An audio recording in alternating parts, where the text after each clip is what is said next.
Hi guys, welcome back. It's time for part 8 of The Call of the Wild. 30 days from the time it left Dawson, the saltwater mail with Buck and his mates at the fore arrived at Skog. They were in a wretched state, worn out and worn down. Buck's 140 pounds had dwindled to 115. Oh. The rest of his mates, though lighter dogs, had relatively lost more weight than he. Pike, the Mellinger, who in his lifetime of deceit had often successfully feigned a hurt leg, was now limping in earnest, and Dub was suffering from a wrenched shoulder blade. They were all terribly footsore. No spring or rebound was left in them. Their feet fell heavily on the trail, jarring their bodies, and doubling the fatigue of a day's travel. There was nothing the matter with them except that they were dead tired. It was not the dead tiredness that comes through brief and excessive effort, from which recovery is the matter of hours, but it was the dead tiredness that comes through the slow and prolonged drainage of months of toil. There was no power of recuperation, that means to get things back, left. No reserve strength to call upon. It had been all used. The last least bit of it. Every muscle, every fiber, every cell was tired, dead tired. And there was reason for it. In less than 5 months, they had traveled 2,500 miles, during the last 1,800 of which they had had but 5 days' rest. When they arrived at Skog, they were apparently on their last legs. They could barely keep the traces taut, and on the downgrades just managed to keep out of the way of the sleds. "My showing, poor sore feets," the driver encouraged them as they tottered down the main street to Skog. "This is the last, then. We got one long race." For sure. One bully long race. The drivers confidently expected a long stopover. Themselves, they had covered 1,200 miles with 2 days' rest, and in the nature of reason and common justice, they deserved an interval of loafing. Loafing means to be lazy. But so many were the men who had rushed into the Klondike, and so many were the sweethearts, wives, and kin that had not rushed in, that the congested mail was taking on alpine proportions. That means it was mountainous. Also, there were official orders. Fresh batches of Hudson Bay dogs were to take the places of those worthless for the trail. The worthless ones were to be got rid of, and since dogs count for little against dollars, they were to be sold. 3 days passed, by which time Buck and his mates found how really tired and weak they were. Then, on the morning of the 4th day, 2 men from the States came along and bought them, harness and all, for a song. The men addressed each other as Hal and Charles. Charles was a middle-aged, lightish-colored man, with weak and watery eyes and a mustache that twisted fiercely and vigorously up, giving the lie to the limply drooping lip it concealed. Hal was a youngster of 19 or 20, with a big Colt's revolver and a hunting knife strapped around him on the belt that fairly bristled with cartridges. That means he had a lot of bullets. This belt was the most salient thing about him. Both men were manifestly out of place, and why such as they should adventure the north is part of the mystery of things that passes understanding. Buck heard the chaffering, saw the money pass between them and the government agent, and knew that the Scotch half-breed and the mail train drivers were passing out of his life on the heels of Perrault and Francois and the others who had gone before. When driven with his mates to the new owner's camp, Buck saw a slipshod and slovenly affair, tent half-stretched, dishes unwashed, everything in disorder. Also he saw a woman, Mercedes, the men called her. She was Charles's wife and Hal's sister. A nice family party. Buck watched them apprehensively as they proceeded to take down the tent and load the sled. There was a great deal of effort about their manner, but no business-like method. The tent was rolled into an awkward bundle, 3 times as large as it should have been. The tin dishes were packed away unwashed. Mercedes continually fluttered in the way of her men and kept up an unbroken chattering of remonstrance and advice. That means she was telling them not to do something and telling them how to do something. When they put a clothes sack on the front of the sled, she suggested it should go on the back, and when they had put it on the back and covered it over with a couple of other bundles, she discovered overlooked articles which could abide nowhere else but in it, and they unloaded again. 3 men from a neighboring tent came out and looked on, grinning and winking at one another. There's the party of 3. "You got a right smart load as it is," said one of them. "And it's not me should tell you your business, but I wouldn't tote that tent along if I was you." "Undreamed of," cried Mercedes, throwing up her hands in dainty dismay. However in the world could I manage without a tent? It's springtime, and you won't get any more cold weather, the man replied. She shook her head decidedly, and Charles and Hal put their last odds and ends on top of the mountainous load. Think it'll ride? One of the men asked. Why shouldn't it? Charles demanded rather shortly. Oh, that's all right, the man hastened meekly to say. I was just wondering, that is all. It seems a mite top-heavy. Charles turned his back and drew the lashes down as well as he could, which was not in the least well. And of course the dogs can hike along all day with that contraption behind them, affirmed a second of the men. Certainly, said Hal, with freezing politeness, taking hold of the gee-pole with one hand and swinging his whip with the other. Mush, he shouted. Mush on there. The dogs sprang against the breastband, strained hard for a few minutes, then relaxed. They were unable to move the sled. The lazy brutes, I'll show them, he cried, preparing to lash out at them with a whip, but Mercedes interfered, crying, Oh, Hal, you mustn't, as she caught hold of the whip and wrenched it from him. The poor dears. Now you must promise you won't be harsh with them for the rest of the trip, or I won't go a step. Precious lot you know about dogs, her brother sneered, and I wish you'd leave me alone. They're lazy, I tell you, and you've got to whip them to get them anything out of them. That's their way. You ask anyone. Ask one of those men. Mercedes looked at them imploringly, untold repugnance at sight of pain written in her pretty face. They're weak as water, if you want to know, came the reply from one of the men. Plumb tuckered out. That's what's the matter. They need a rest. Rest be blanked, said Hal with his beardless lips, and Mercedes said, Oh, in pain and sorrow. But she was a clannish creature, and rushed at once to the defense of her brother. Never mind that man, she said pointedly. You're driving our dogs, and you do what you think best with them. Again Hal's whip fell upon the dogs. They threw themselves against the breastbands, dug their feet into the packed snow, got down low to it, and put forth all their strength. The sled held as though it were an anchor. After 2 efforts, they stood still, panting. The whip was whistling savagely when once more Mercedes interfered. She dropped on her knees before Buck with tears in her eyes and put her arms around his neck. You poor, poor dears, she cried sympathetically. Why don't you pull hard? Then you wouldn't be whipped. Buck did not like her, but he was feeling too miserable to resist her, taking it as part of the day's miserable work. One of the onlookers, who had been clenching his teeth to suppress hot speech, now spoke up, saying, It's not that I care a whoop what becomes of you, but for the dog's sake, I just want to tell you that you can help them a mighty lot by breaking out that sled. The runners are frozen fast. Throw your weight against the gee-pole, right and left, and break it out. 3rd time the attempt was made, but this time, following the advice, Hal broke out the runners which had been frozen to the snow.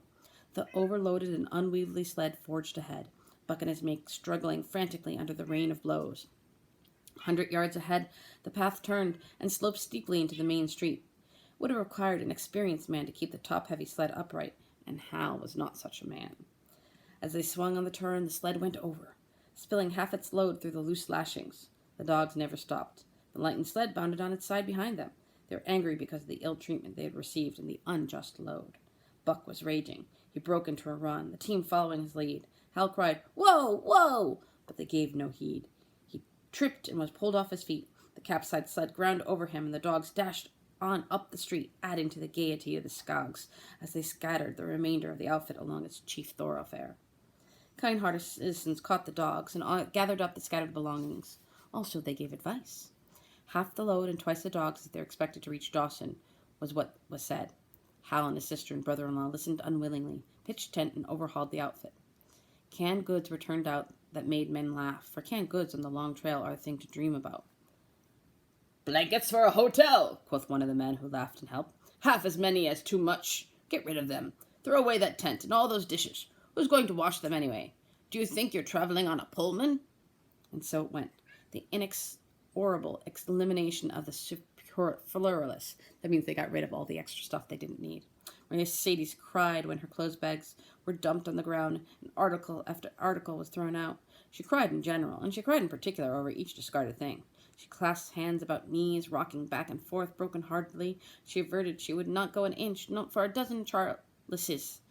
She appealed to everybody and to everything, finally wiping her eyes and proceeding to cast out even articles of apparel that were imperative necessities. And in her zeal, when she had finished with her own, she attacked the belongings of her men and went through them like a tornado. This accomplished, the outfit thought, though cut in half, was still a formidable bulk. Charles and Hal went out in the evening and bought 6 outside dogs. These, added to the 6 of the original team, and Teek and Kona, Huskies obtained at the Rapids on the record trip, brought the team up to 14. But the outside dogs, though practically broken in since their landing, did not amount to much. 3 were short-haired pointers, one was a Newfoundland, and the other 2 were mongrels of an indeterminate breed. That means they didn't know what they were.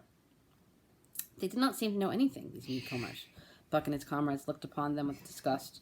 Though he speedily taught them their places and what not to do, he could not teach them what to do. They did not take kindly to trace and trail, with the exception of the 2 mongrels. They were bewildered and spirit-broken by the strange, savage environment in which they found themselves, and by the ill treatment they had received. The 2 mongrels were without spirit at all. Bones were the only thing breakable about them. With the newcomers hopeless and forlorn, and the old team worn out by 2,500 miles of continuous trail, the outlook was anything but bright. The 2 men, however, were quite cheerful. I lost my place. And they were proud, too. They were doing the thing in style with 14 dogs. They had seen other sleds depart over the pass for Dawson, or come in from Dawson, but never had they seen a sled with so many as 14 dogs. In the nature of Arctic travel, there was a reason why 14 dogs should not drag one sled, and that was that one sled could not carry the food for 14 dogs. But Charles and Hal did not know this. They had worked the trip out with a pencil. So much to a dog, so many dogs, so many days. QED. Mercedes looked over their shoulders and nodded comprehensively. It was all so very simple. Late next morning, Buck led the long team up the street. There was nothing lively about it, no snap or go in him and his fellows. They were starting dead weary.